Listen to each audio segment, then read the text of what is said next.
Green's four കേരളയുടെ പുതിയൊരു വീഡിയോയിലേക്ക് സ്വാഗതം. സംസ്ഥാനത്ത് വാർദ്ധക്യകാല പെൻഷൻ, വിധവാ പെൻഷൻ, അവിവാഹിത പെൻഷൻ, ഭിന്നശേഷി പെൻഷൻ, കർഷക പെൻഷൻ തുടങ്ങിയ സാമൂഹ്യ സുരക്ഷാ പെൻഷനുകൾ വാങ്ങുന്നവർക്ക് ആശങ്കയുണ്ടാക്കുന്ന ഒരു വാർത്തയാണ് ഇപ്പോൾ വന്നിരിക്കുന്നത്. 23 ലക്ഷം സാമൂഹ്യ സുരക്ഷാ ക്ഷേമ പെൻഷൻകാരുടെ പെൻഷൻ തടഞ്ഞുവെക്കുന്നു. വിശദ വിവരങ്ങളിലേക്ക് കടക്കുന്നതിന് മുമ്പായി ചാനൽ ആദ്യമായി കാണുന്നവർ സബ്സ്ക്രൈബ് ചെയ്യുക. വീഡിയോ ഇഷ്ടമായ ലൈക്ക് കൂടി ചെയ്യുക. സാമൂഹിക ക്ഷേമ പെൻഷൻ മാസങ്ങൾ മുടങ്ങിയതിന് പിറകെ 23 ലക്ഷത്തോളം പേരുടെ പെൻഷൻ തടഞ്ഞുവെച്ചു.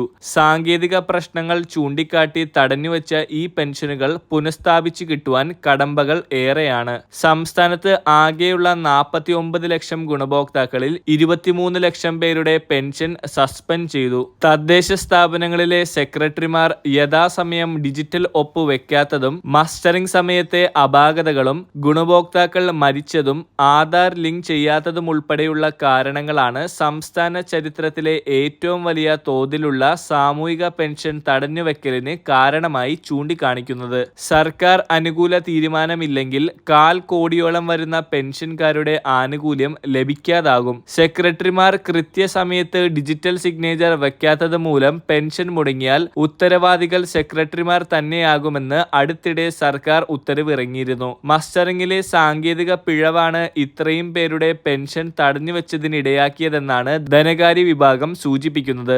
13,20,000 സ്ത്രീകളുടെയും 9,65,000 പുരുഷന്മാരുടെയും പെൻഷൻ തടഞ്ഞുവെച്ചതിൽ ഉൾപ്പെടും. 5 ലക്ഷത്തോളം കർഷക തൊഴിലാളികളുടെയും 11,60,000 ഇന്ദിരാഗാന്ധി ദേശീയ വാർദ്ധക്യകാല പെൻഷൻകാരുടെയും ആനുകൂല്യം തടഞ്ഞിട്ടുണ്ട്. ഭിന്നശേഷിക്കാരായ 1,50,000 പേരുടെയും 50 കഴിഞ്ഞ അവിവാഹിതരായ 28,000 വനിതകളുടെയും പെൻഷൻ സസ്പെൻഡ് ചെയ്തിട്ടുണ്ട്. 4,39,000 വിധവകളുടെ പെൻഷൻ തടഞ്ഞ കൂട്ടത്തിലുണ്ട്.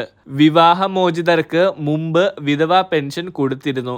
എന്നാൽ അത് തുടരേണ്ടതില്ലെന്നാണ് പുതിയ ഉത്തരവ്. സാമൂഹിക നീതി വകുപ്പ് കൈകാര്യം ചെയ്ത പെൻഷൻ പദ്ധതി ധനകാര്യ വകുപ്പ് ഏറ്റെടുത്തതോടെ പണം നൽകൽ മാത്രമല്ല, വ്യവസ്ഥകൾ തീരുമാനിക്കുന്നതും ധനകാര്യ വകുപ്പാണ്. ഇത് പരമാവധി ആനുകൂല്യം തടയപ്പെടുന്നതിന് ഇടയാക്കുകയാണെന്ന് ക്ഷേമ സംഘടന നേതാക്കൾ പറയുന്നു. സെപ്റ്റംബർ മാസത്തെ 1,600 രൂപയുടെ വിതരണം സംസ്ഥാനത്ത് ഏതാണ്ട് പൂർത്തിയായി. സാങ്കേതിക തകരാർ മൂലം പെൻഷൻ മുടങ്ങിയ 1,94,000 പേർക്ക് വരും ദിവസങ്ങളിൽ പെൻഷൻ വിതരണം ഉണ്ടാകുമെന്ന് അറിയിച്ചിട്ടുണ്ട്. ഏപ്രിൽ ആദ്യവാരം അല്ലെങ്കിൽ രണ്ടാമത്തെ ആഴ്ചയുടെ തുടക്കത്തിൽ തന്നെ 3,200 രൂപയുടെ വിതരണം ആരംഭിക്കും. ഈ 2 പെൻഷനുകൾ ലഭിക്കാത്തവർ സേവനയുടെ പെൻഷൻ വെബ്സൈറ്റിൽ കാരണം പരിശോധിക്കണം. ചിലപ്പോൾ ഡിജിറ്റൽ സിഗ്നേച്ചർ ഇടാത്തത് പോലുള്ള ഉദ്യോഗസ്ഥരുടെ ഭാഗത്തു നിന്നുള്ള വീഴ്ചകളാകാം കാരണം. അങ്ങനെ വല്ലതുമാണെങ്കിൽ തദ്ദേശ സ്ഥാപനങ്ങളിലെ ക്ഷേമകാര്യ ഉദ്യോഗസ്ഥരെ അറിയിച്ച് നടപടികൾ കൈക്കൊള്ളുകയോ വാർഡ് മെമ്പറോട് പറയുകയോ ചെയ്യുക. വിഷുവിന് മുമ്പായി 3,200 രൂപയുടെ വിതരണം പൂർത്തിയാക്കുമെന്ന് പറഞ്ഞിട്ടുള്ളതിനാൽ ഏപ്രിൽ തുടക്കത്തിൽ തന്നെ വിതരണ അറിയിപ്പെത്തും. ഔദ്യോഗികമായ തീയതി അറിയിപ്പ് വന്നാൽ നിങ്ങളുമായി ഷെയർ ചെയ്യുന്നതാണ്. എല്ലാവിധ ക്ഷേമ പെൻഷൻ അറിയിപ്പുകളും കൃത്യമായി അറിയുന്നതിനായി ചാനൽ സബ്സ്ക്രൈബ് ചെയ്ത് ഉപയോഗിക്കുക.